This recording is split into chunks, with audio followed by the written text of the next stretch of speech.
이사야 28장을 같이 읽도록 하겠습니다. 시작. 에브라임의 술 취한 자들의 교만한 면류관은 화에 있을진저 술에 빠진 자의 성 곧 영화로운 광같이 기름진 골짜기 꼭대기에 세운 성이여 쇠잔에 가는 꽃 같으니 화에 있을진저 보라 주께 있는 강하고 힘있는 자가 쏟아지는 우박같이 파괴하는 광풍같이 큰 물이 넘친같이 손으로 그 면류관을 땅에 던지리니 에브라임의 술 취한 자들의 교만한 면류관이 발에 밟힐 것이라. 그 기름진 골짜기 꼭대기에 있는 그의 영화가 쇠잔에 가는 꽃이 여름 전에 처음 익은 무화과와 같으리니 보는 자가 그것을 보고 얼른 따서 먹으리로다. 그날에 만군의 여호와께서 자기 백성의 남은 자들에게 영화로운 면류관이 되시며 아름다운 화관이 되실 것이라. 재판석에 앉은 자에게는 판결하는 영이 되시며 성문에서 싸움을 물리치는 자에게는 힘이 되시리로다. 그리하여도 이들은 포도주로 말미암아 옆걸음치며 독주로 말미암아 비틀거리며 제사장과 선지자도 독주로 말미암아 옆걸음치며 포도주에 빠지며 독주로 말미암아 비틀거리며 환상을 잘 못 풀며 재판할 때에 실수하나니 모든 상에는 토한 것 더러운 것이 가득하고 깨끗한 곳이 없도다. 그들이 이르기를 누가 우리에게 지식을 가르치며 누구에게 도를 전하여 깨닫게 하려는가? 젖떨어져 품을 떠난 자들에게 하려는가?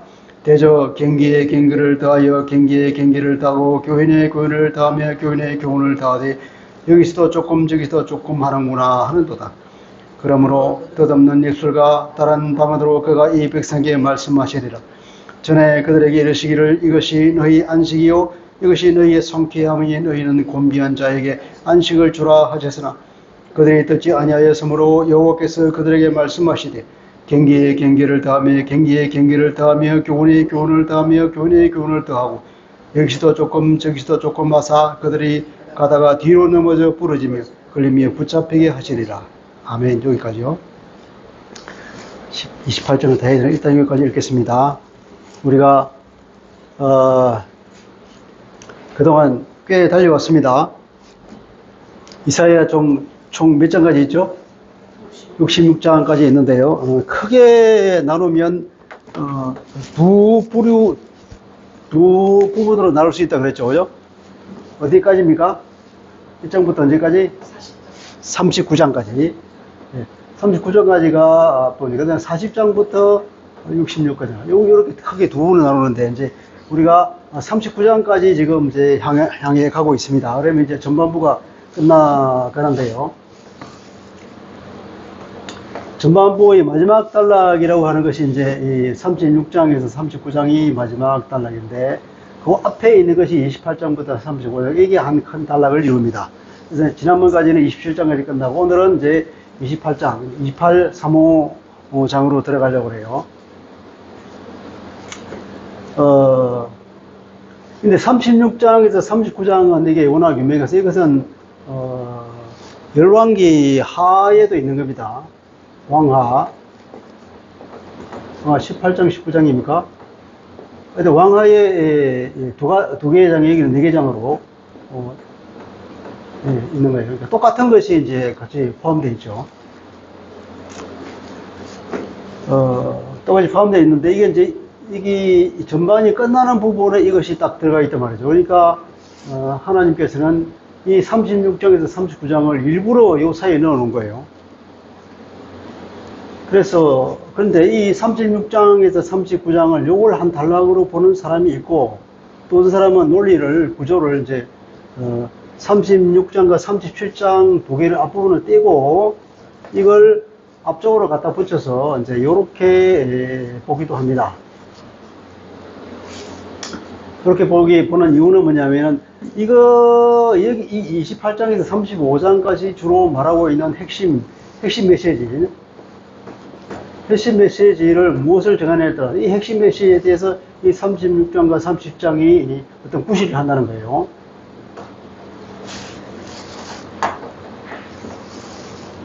어, 28장에서 35장까지의 내용을 하나님의 주권이라고 본다 그러면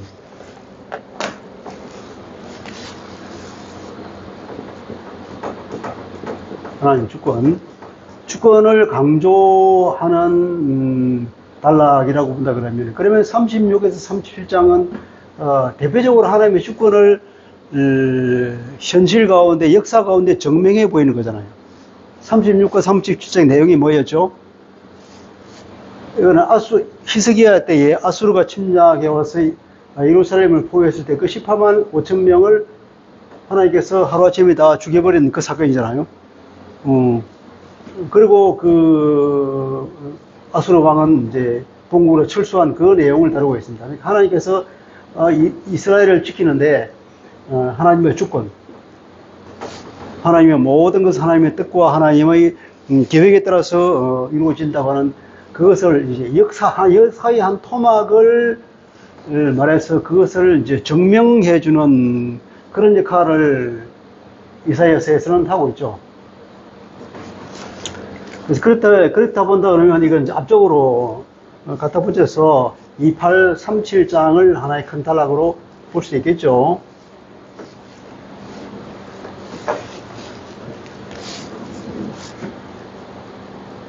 (1, 3) 23, 24에서 27. 지난번에 우리가 했던 단락은 이 단락이죠. 기억납니까? 1, 3, 2, 3은 이제 주변 열방에 대한, 주변 10개 국가에 대한 심판을 다루고 있고, 24에서 27장은 이제 소묵시력이라고, 그러니까 묵시적 예언은 예언인데 약간 묵시적 성향이 섞여서 묵시적인 예언을 통하여서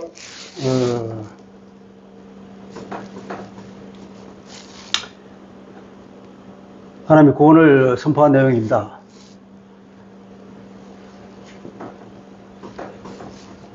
근데 이게 이제 24, 27장의 핵심은 심판은 심판인데 이 주변에 있는 강대국들을 심판하고 이스라엘도 심판하고 그러면서 뭐냐면 이 전체에서 핵심은 두 가지 구절이 있는데 뜬금없이 이사야는 뭘 얘기하냐면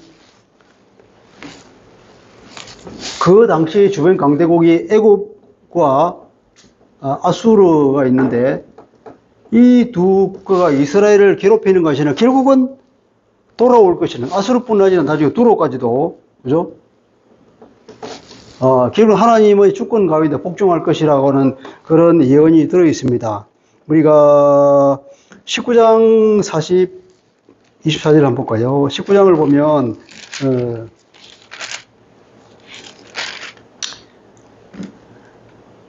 19절 애굽에 대한 이제 심판 내용인데 24, 5절 그 날에 23절 그 날에 애굽에서 아수르로 통하는 대로가 있어서 아수르 사람은 애굽으로 가겠고 애굽 사람은 아수르로 갈 것이며 애굽 사람이 아수르 사람과 함께 경배하리라.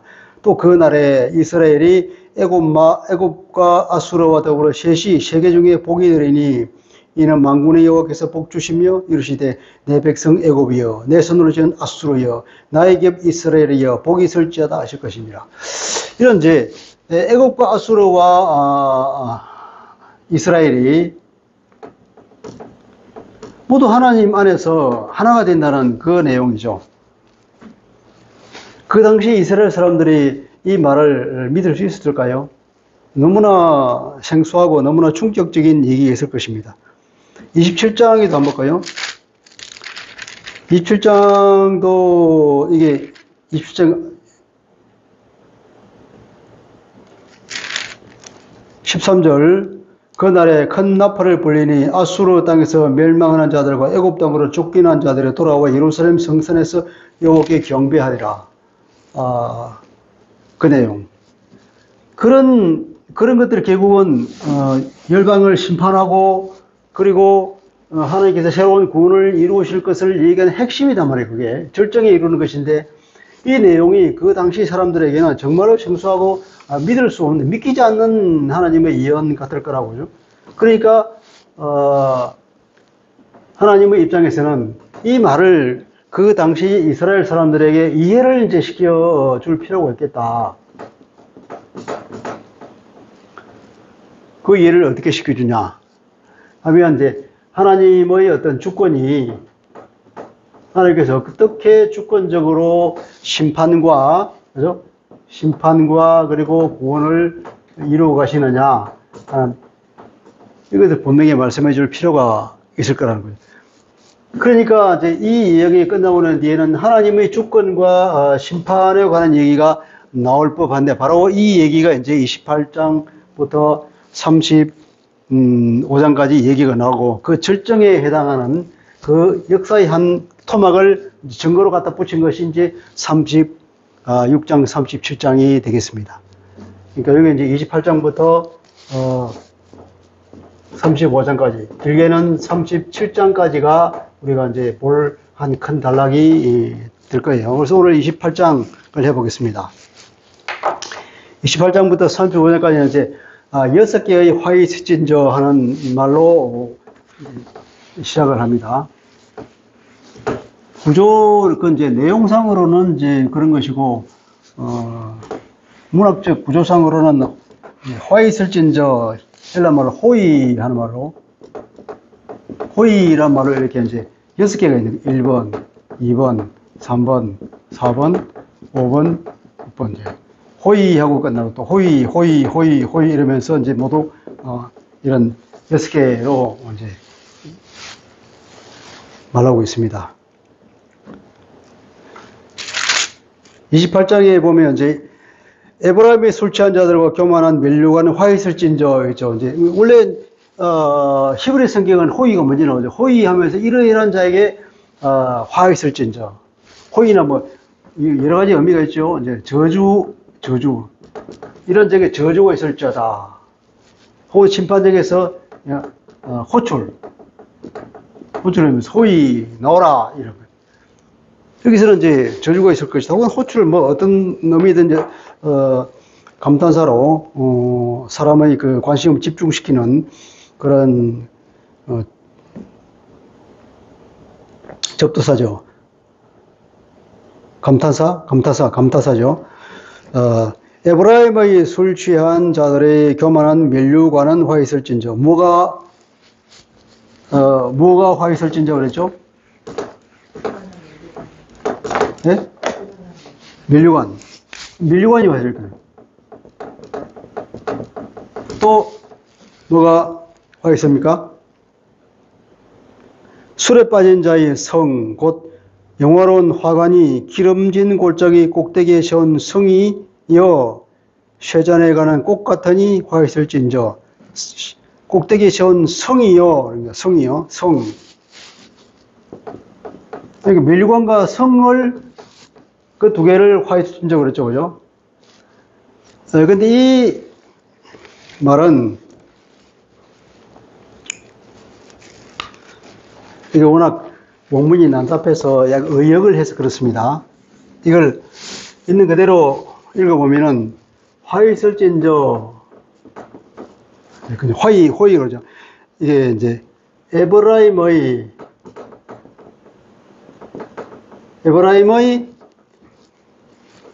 술 취한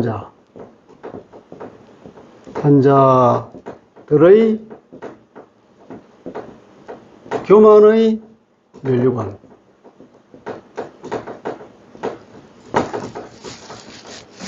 그러니까 이제 먼저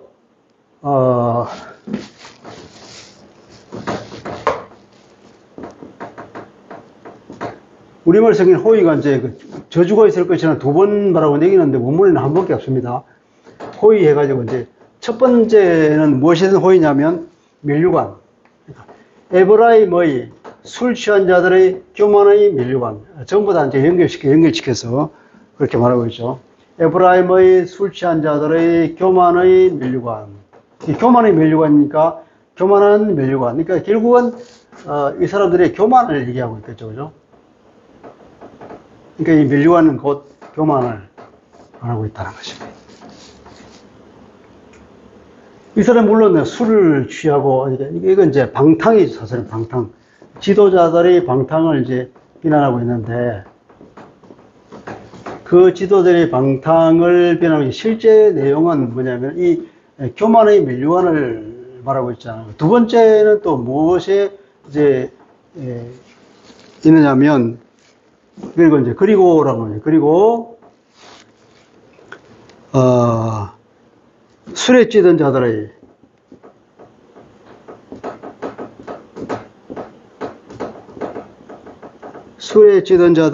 기름 골짜기의 꼭대기 위에 있는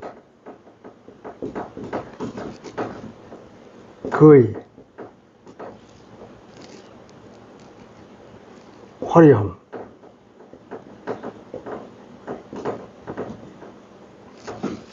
영광의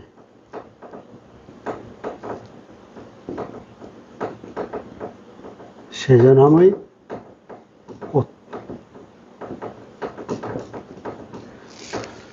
이 원문은 이렇게 되어 있습니다. 일부러 제가 이제 이렇게 적어 본 거예요. 처음부터 이제 화려한 문학적 그 수로들이 쫙 퍼지고 있는 거죠, 이게. 에브라임의 술 취한 자들에게 교만의 면류관, 그들에게 호의라. 또, 그리고 뭐냐면, 술에 찌든 자들의 기름 골짜기의 꼭대기 위에 있는 그의 에브라임이라죠. 에브라임의 화려함의 영광의 쇠잔함의 꽃. 엄청 길죠. 이 히브리 말은 이렇게 하는지 모르겠지만, 오늘 우리로는 이해하기 힘들지만, 계속 이렇게 붙이는 게, 술에 찌든 자들, 사실 술에 찌든 자라기 때문에, 술의 찌들음의, 이 말이에요. 술의 찌들음의 기름 골짜기의 꼭대기, 가장 윗자리죠. 가장 윗자리 위에 있는이라고 하는 건 말도 없어요, 그냥. 위의, 거의 화려함의, 영광의, 쇠잔함의 꽃. 그러니까, 그 화려한 영광이죠, 그죠? 이 술에 찌든 자들의 기름 골짜기의 꼭대기라면, 이건 이제 사실 사마리아 성을 말하고 있죠, 그죠? 사마리아 성 그 위에, 평지를 말하고 있죠. 그 평지 위에 있는, 평지 가장 윗자리에 있는, 사마리아 성이겠죠. 그러니까 왕궁. 그 화려함의 영광이 꽃인데, 그러니까 여기서 이제, 원문상으로는 누구에게 호의가 있는, 첫째는 면류관의 호의가, 두 번째는 꽃의 호의가 있는 거예요. 꽃. 1, 2. 면류관이 교만이고, 사실 꽃도 결국은 교만이에요. 그들의 화려함을, 영광을 자랑하니까. 그런데 그 꽃이 이제 뭐냐, 쇠잔함이라고 해서. 그 영광의 쇠잔함이 꽃. 그 꽃이 사실은 그 영광의 꽃인데, 이제는 뭐냐면 이제 쇠잔해 가는 거냐. 파티를 치면 이제 파장 분위기가 나는 그런 것이죠.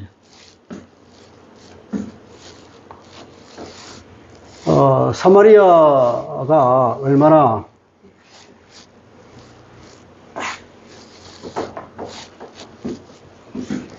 우리 호세아서를 보면서 배웠잖아요. 그 북이스라엘의 마지막에 여로보암 2세가 죽고 난 뒤에 그때까지는 여로보암 2세가 있을 때까지 굉장히 이 나라가 세상적으로 강하고 부강하고 주변에 뭐 큰 나라도 없어가지고 굉장히 그 사실은 잘 됐단 말이에요. 그래서 이 사람들이 자기가 잘나서 그런 줄 알고 등 따시고 빼버리니까 하나님을 떠난 거죠. 그렇기 때문에 급전직하로 떨어지면서 이제 계속 쿠데타가 일어나면서 이제 호세아 왕입니까? 그때 이제 722년에 이제 아수르한테 이제 망했는데 그들이 굉장히 교만하고 사마리아에 있는 그 폭동과 또 폭동이란다. 이 폭압적인 것, 사람을 압제하는 것, 강자가 약자를 빼앗는 것, 그런 것에 대한 얘기가 아주 적나라하게 나와요. 있죠. 그러니까 이 얘기를 이사야도 동일하게 하는 겁니다. 이 사회가 얼마나 악한 사회가 되었는지 그것이 더 고발이죠.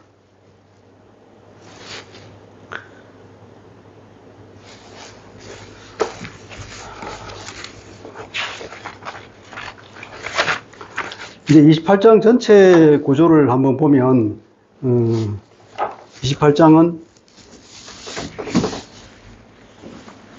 이렇게 시작한 이 8장은 1절부터 이제 6절까지는 이제 북이스라엘 사마리아 그죠? 사마리아를 중심으로 고발하는 것이고, 7장부터 22절은 이제 이거 아마 유다에 관한 것인데, 결국은 하나님의 말씀을 떠났을 경우에 어떠한 결과가 나오는지에 관한 얘기고, 23절부터 29절까지는 이제 하나님의 어떤 지혜와 하나님의 어떤 모략을 얘기하고 있습니다. 거기 1번, 2번, 3번.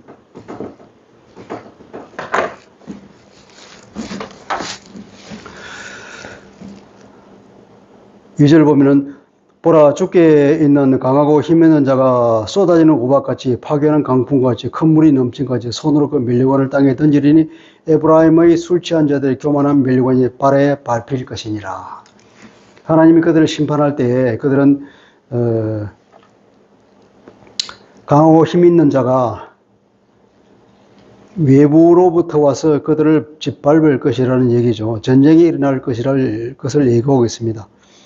그 기름진 골짜기 꼭대기에 있는 그 영화가 쇠잔해가는 꽃이 여름전에 처음 익은 무화과와 같으니 보는 자가 그것을 보고 얼른 따서 먹으리라. 그러니까 제일 먼저 익은 과일, 무화과가 이렇게 막 열려 있는데 아직 여름철이 안 돼서 익을 때가 안 되는 거예요. 그런데 유독 그 하나가 먼저 익은 게 보여요. 그러면 지나가는 사람이 얼른 누구든지 보고 홀랑 따먹어버리는 거죠. 마치 이와 같이 누구든지 따먹기 가장 쉬운, 눈에 가장 띄는, 누가 보더라도 이 사회는 이미 끝난 거다 할 정도로 이거 치면은 금방 넘어가겠네.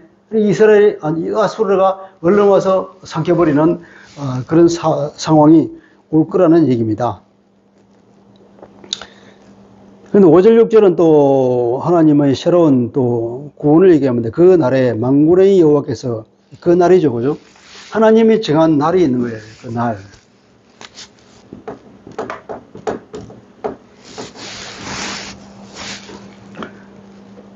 그날에 만군의 여호와께서 자기 백성의 남은 자에게, 이게 또 남은 자가 나오죠.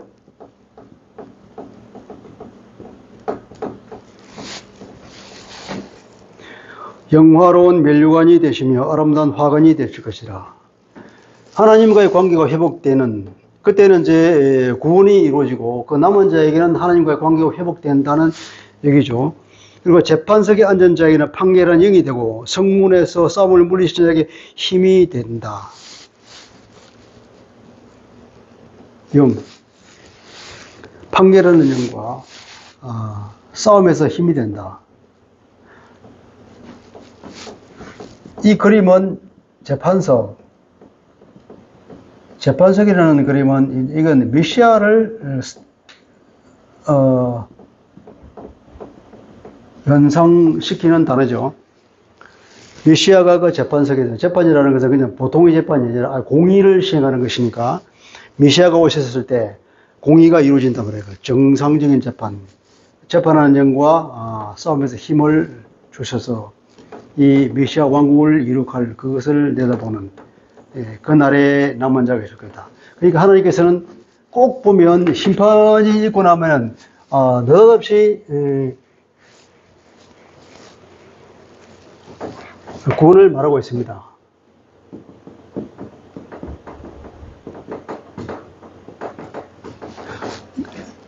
하나님께서는 심판과 구원이 다른 것이 아니거든요. 동전의 양면이라고 반드시 심판이. 구원하기 위해서는 심판이 필요하기 때문에, 심판은 이제 구원받는 사람에게는 이제 징계에 해당되겠지만, 구원하지 못한 사람에게는 이제 멸망이고, 그래서 이 심판과 구원은 다른 것이 아니라 말이죠. 이 심판이 있는 그날, 반드시 그러니까, 남은 자는 구원을 받는다는 얘기죠. 여기서 똑같이 얘기했다. 그럼 누가 합니까, 이걸? 하나님 하시잖아요. 심판도 하나님 하시고, 구원도 하나님 하시고, 모든 주권은 하나님께 있다는 겁니다. 7절을 보면, 그리하여도 이들은, 여기서는 남유다를 얘기하는 것 같은데, 이들은 포도주로 말미암아 엿걸음치고 독주로 말미암아 비틀거리며 제사장과 선지자도 독주로 말미암아 옆걸음치고 포도주에 빠지고 독주로 말미암아 비틀거리고 환상을 잘못 풀고 재판할 때 실수하나니 모든 상인은 토한 것 더러운 것이 가득하고 깨끗한 곳이 없도다. 이것은 어떤 장면을 어떤 장면이 상상되나요?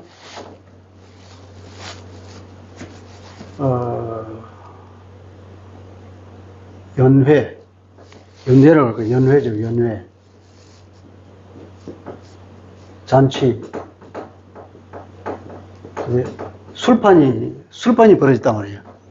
술판이 벌어져서, 근데 술을 보통 우리가 너무 많이 먹어서 거기서 토하고 막 더러운 것이 그냥 지친 듯 깔려있고, 거기 나오는 제사장인들 스님이 다 와서 함께 어울려서 흥청망청 술 마시고, 그러고 있다는 거죠.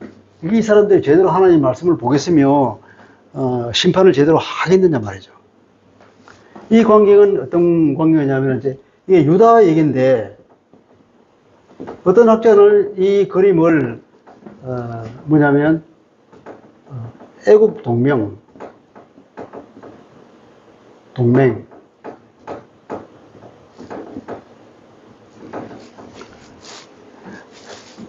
사실 히스기야 시대에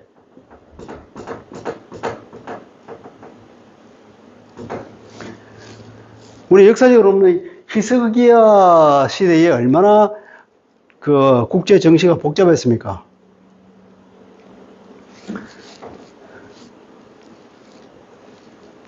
그러니까 이제 이게 바벨론의 무로덕 발라다닌도 사진을 파견하고, 이쪽 애굽에서도 사진을 파견하고, 이때 이제 아수르가 너무 강국이니까 어떻게 하면 저 아수르에 맞설 수 있는가? 어떻게 하면 저 아수르의 속국이 되지 않겠는가? 그러면서 서로 합종 연행이 일어나면서 이제 유다에 대해서 손을 내미는 거예요. 바빌론은 바빌론대로 서로 힘을 합치자고 얘기하고 있고, 이 얘기가 나중에 우리 38장, 39장에 나오죠, 그죠? 그 얘기 나오는데,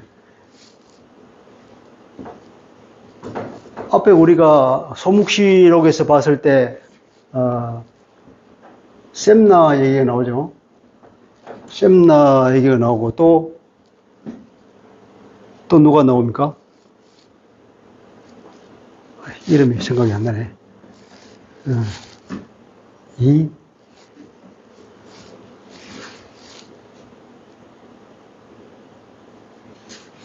야긴? 여호야긴이 아니고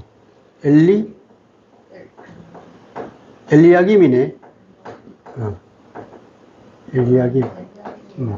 하나님이 세우신다면서 엘리야김이네. 이 부분은 이제 느닷없이 이 얘기가 중간에 들어있는 거 우리가 봤죠, 그죠? 셈나를 뽑아버리고 이제 엘리야김을 올려서 한다는 그 얘기가 나오잖아요. 이 셈나가 이제 교만하고 좋지 못한 정책을 건의한다는 거죠. 아마 얘기가 이 사람은 이제 애고파에 있을 것이다. 친애고파에서. 그러니까 이 셈나가 주동이 되어서 애국과 이제 동맹을 맺는 이제 그런 것이 될 것이다 하는데,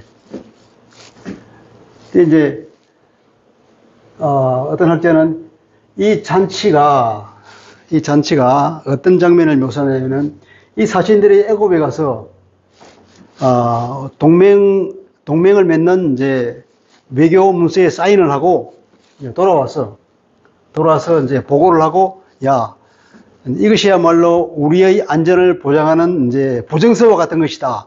그러면서 성공한 자축년을 버리고 거기서 흥청망청 먹고 하는 걸 이사야가 마치 현장에서 보는 듯이 그것을 말하고 있는 것이다. 이런 얘기가 있습니다. 공감이 가는 얘기죠.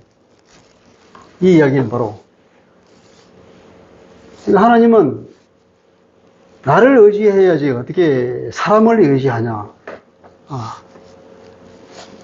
물론 여기서는 이제 이 얘기가 구체적으로 안 나옵니다. 안 나오는데 나중에 29장, 30장 이렇게 나가다 보면은 점점 그것이 드러나면서 이게 이제 애국과의 동맹을 얘기하는 게 나와요. 하나님께서는 애국과의 동맹을 굉장히 이제 책망하는 죄의 죄를 다하는 것이라고 말씀하고 있는 걸 보게 되는데 이런 상황입니다. 그걸 두고 하나님께서 책망하시는 내용이죠. 그러면서 그들이 이러기를 그가 누구에게 지식을 가르치며 누구에게 도를 전하여 깨닫게 하려는가. 이제 장면이 바뀝니다. 장면이 바뀌는데 아까 우리가 29장의 첫 단락이 끝나고 두 번째 단락이 이제 이 내용이 이제 7절부터 해서 이제 9절부터는 그들이 이러기를, 그들은 이 유다의 지도자들이죠. 유다의 지도자들이 이사야에게 하는 얘기입니다. 그들이 이러기를, 그가 누구에게 지식을 가르치며, 이사야가 누구에게 지식을 가르치고 누구에게 도를 전하여 깨닫게 하는가. 도라고 그러면 하나님의 예언을 주로 말할 때 도라고 쓰는데, 하나님의 예언의 말씀을 전하여 깨닫게 하려는가. 저 떨어져 품을 떠난 자들에게 하려는가. 대저 경계에 경계를 다하며 경계에 경계를 다하고 교훈에 교훈을 다하고 교훈에 교훈을 다하여 여기서 조금 저기서 조금 하는구나 하는도다. 굉장히 이 말이 무슨 말인지 희한하죠. 영어 번역에 보면 경계에 경계를 다하고 하는 것은 이제 do라고 하는 것이에요. do and do. 해라. 또 해라. 이게 어린애가 하는 말이잖아요. 어린아이를 가르치는 어른의 입장에서 야, 이것도 해. 저것도 해. 아주 초보적인 것을 그렇게 말하는 말투입니다. 경계에 경계를 다하며 하고 또 하고 이렇게 또 경계에 경계를 다하고 교훈에 교훈을 다하며 그리고 또 교훈에 교훈을 다하고 여기서 조금 저기서 조금 여기 조금 가르치고 저기서 조금 가르치고 아주 초보적인 것을 어린아이에게 가르치는 그런 얘기를 이제 이건 조롱하는 얘기예요. 이 사람들이 이사야에게 네가 우리를 가르치려느냐? 네가 하는 말이 또 그렇잖아. 햇말 또 하고 햇말 또 하고 어린애같이 말이에요. 똑같이 우리가 이사야를 읽을 때 그랬죠. 이사야가 하는 예언은 늘 같은 거였잖아요. 하나님 하신 말씀은 똑같이 자기들이 하나님께 돌이키지 않고 그러니까 하나님의 말씀을 따르지 않고 세상적인 방법을 따르고 그죠? 이웃 나라에다가 기대고 그 사회의 정의와 공의가 사라지고 압제만 있고 온갖 강한 자가 갑질을 다하고 그런 사회에 대한 하나님의 그 질책과 그것은 늘 똑같이 있을 수밖에 없죠. 그게 안 따라니까. 그런데 이 사람들이 그렇게 조롱한다는 거예요. 너희가 마치 어린아이에게 가르치는 것을 우리에게 가르치고 그러냐? 어린애 가르치라. 그런 얘기를 이제 하는 거예요. 하는구나. 그렇게 조롱하니까 11절은 그러므로 덧없는 입술과 다른 방언으로 그가 이 백성에게 말씀하죠. 그런 누구죠? 하나님이죠. 그래서 하나님께서는 그러면 어떤 것으로 덧없는 그렇죠. 덧없는 입술, 다른 방언. 덧없는 입술과 다른 방언인데 이건 이제 이스라엘 사람 입장에서 이거는 외국어예요, 외국어. 못 알아듣는 거지. 하나님께서는 외국어로 그들을 가르칠 것이다. 외국어로 그들을 가르친다는 것은 무슨 의미일까요?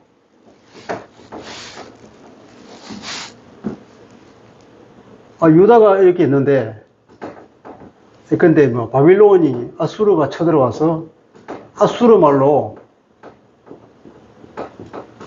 막 뭐라 그러면서 이들을 잡아가고 죽이고 하는 심판.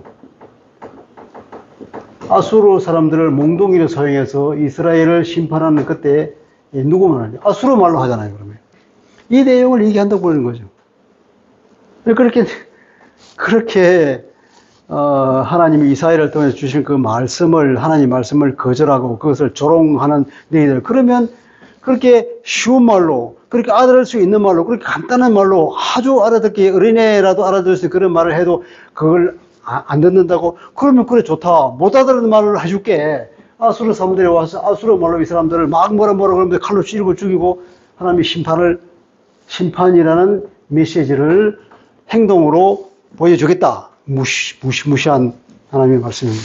그 얘기를 이게. 죽음이죠, 그러니까. 전에 그들에게 이르시기를 이것이 너희 안식이고 이것이 너희 성쾌함이니 너희는 곤비한 자에게 안식을 주라 하셨으나 그들이 듣지 아니하였다.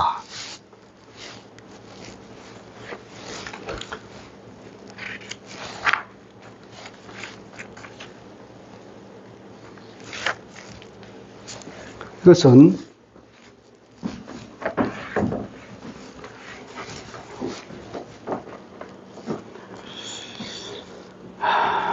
이것이 안식이다. 그 안식이다. 이제 이건 NIV나 이런 데서는 이제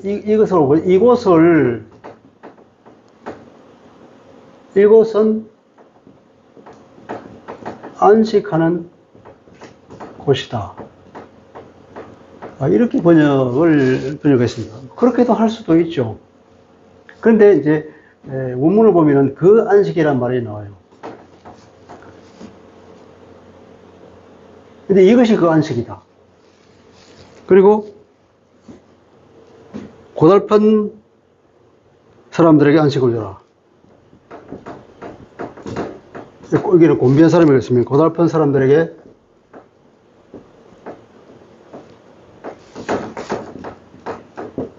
안식을 주라.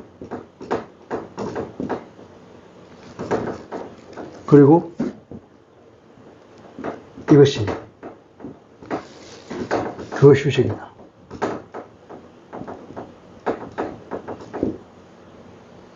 그 안식, 그 휴식.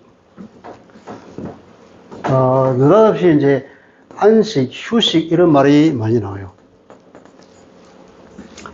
고달픈 사람들에게.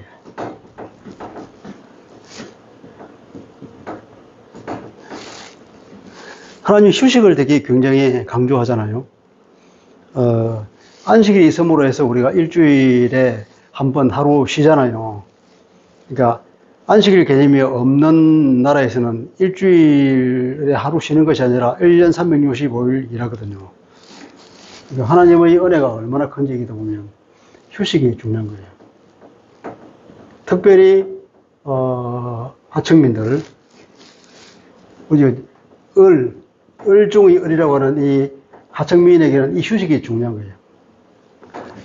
근데 남 밑에 일할 수밖에 없는 그런 사람들에게.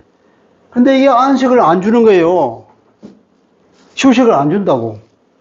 일주일에 6일 일하고 하루 쉬는데 그 휴식을 안 줘.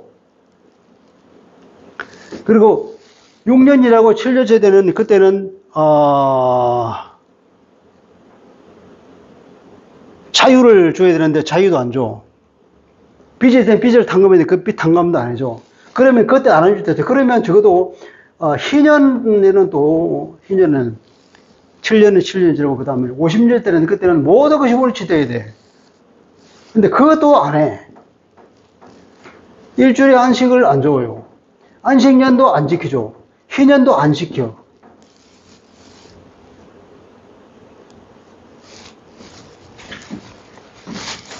가장 하나님의 말씀의 기본인 안식조차도 주지 않는 그 약자에 대한 배려가 전혀 없는 이런 상태를 얘기하고 있다고 그럽니다. 그런데 그들이 듣지 않았다 그러죠. 그러나 그들이 결코 듣는 것에 동의하지 않았다. 원문에 아니면 결코 동의하지 않았다.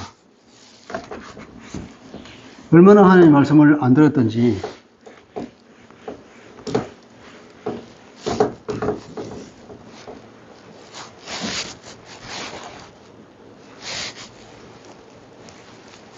그러니까 이 사회에 하나님의 공의와 정의를 저해하는 것은 특별히 우리 예수 믿는 사람들에게는 있을 수 없는 일이죠. 이렇게 하나님이 강력하게 책망하고 있는 것을 보게 됩니다. 그러니까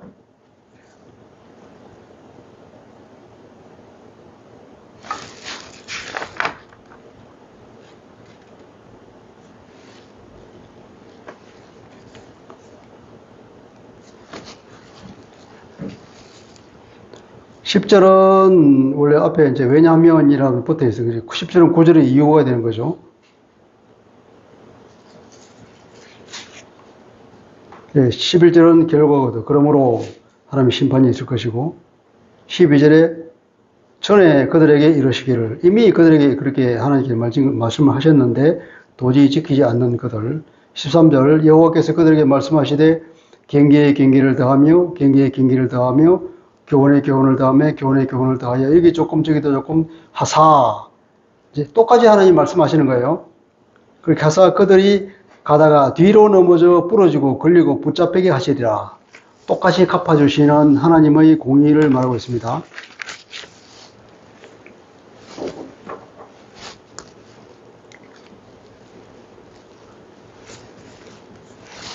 시간이 얼마나 지났을까요? 더 하려고 했는데 그만해야 되겠습니다.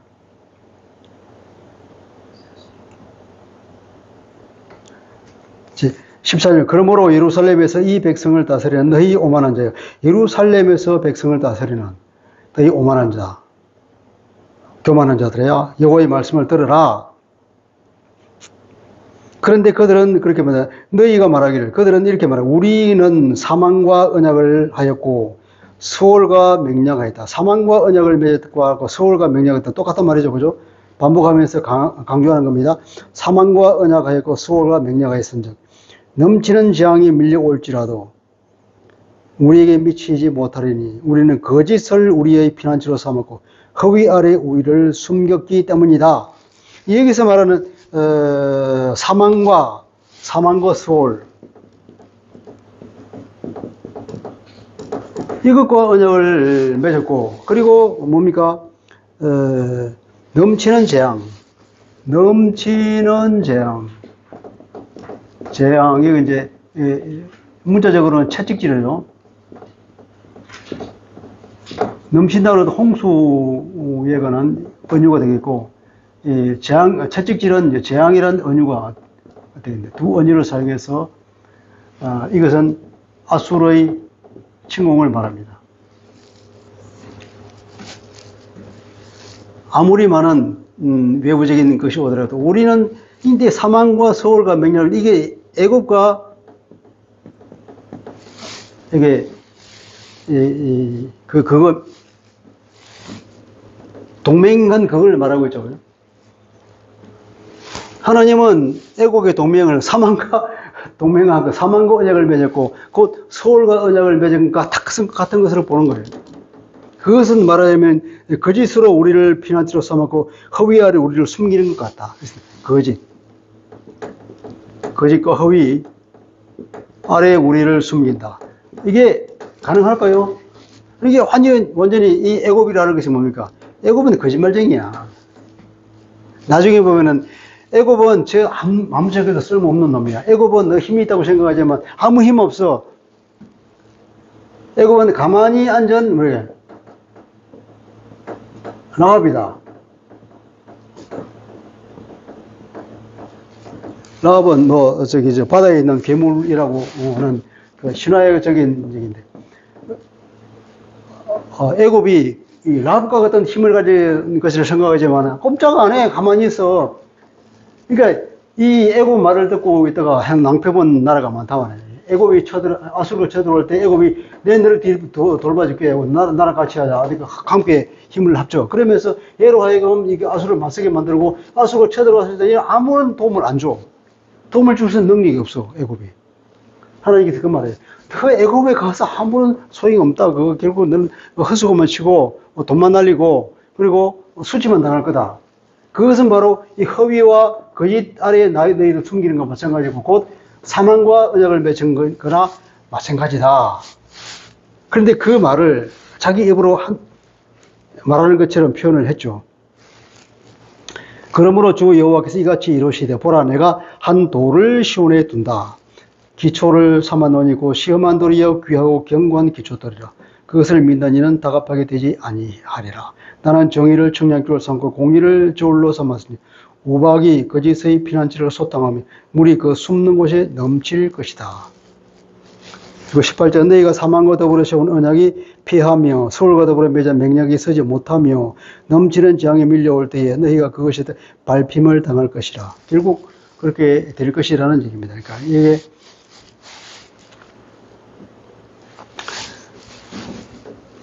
그런 되지 않는 맹약을 맺었던들 맺어봐요. 아수르가 쳐들어올 때는 아수르가 쳐들어올 때는 이 애굽이 아무 도움도 주지 못하다가 결국은 이것 때문에 완전히 홍수구 뭡니까 채찍의 홍수에 빠져서 멸망할 것이라는 하나님의 예고입니다. 그리고 하나님께서는 그러므로 주 여호와께서 이같이 이르시되 보라 내가 한 돌을 시온에 둔다. 근데 뜬금없이 또 이제 구원의 얘기를 듭니다. 시온이라고 표현할 때는 항상 하나님의 언약이 있는 곳을 시온이라고 하죠. 시온에 한 돌을 둔다. 한 돌. 그런데 그것은 시험의 돌이다.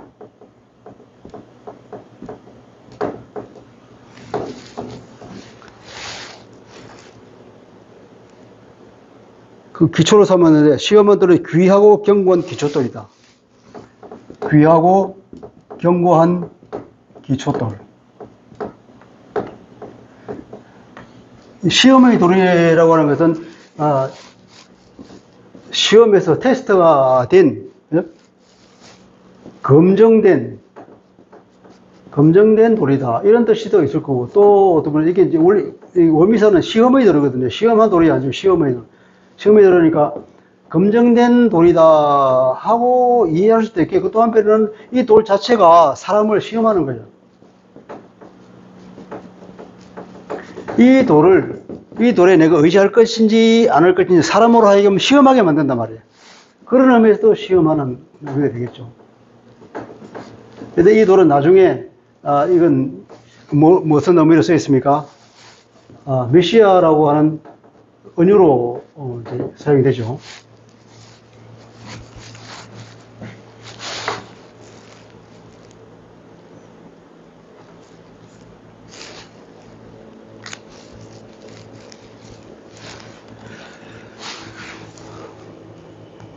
오늘은 여기까지 하겠습니다. 기도하겠습니다. 그러신 하나님, 오늘 이사야서를 다시 읽게 되면서 사마리아 사람들의 그 교만과 그 방탕한 것을 두고 하나님이 책망하면서 화가 있을 것이라고 얘기하고 있습니다.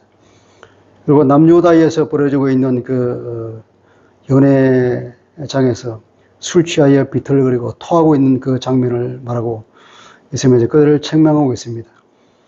잘못된 동맹을 통하여서 하나님을 의지하지 아니하고 사람을 의지하고 하나님께서 가지 말라고 한 애굽에 가서 그것이 살 길이라고 자골책골 삼는 그들의 어리석음을 책망하고 있습니다.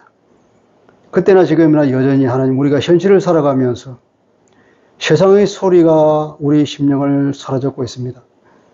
하나님의 말씀과 하나님에 대한 그 믿음이 아니라 세상이 우리에게 약속하고 있는 그것을 붙잡고 나가고 있는 경우가 너무나 많습니다. 하나님, 그것은 결국 사망이요, 그것은 소리일 뿐이며 그것은 거짓일 뿐이라는 것을 우리가 깨달아 알게 하여 주옵소서.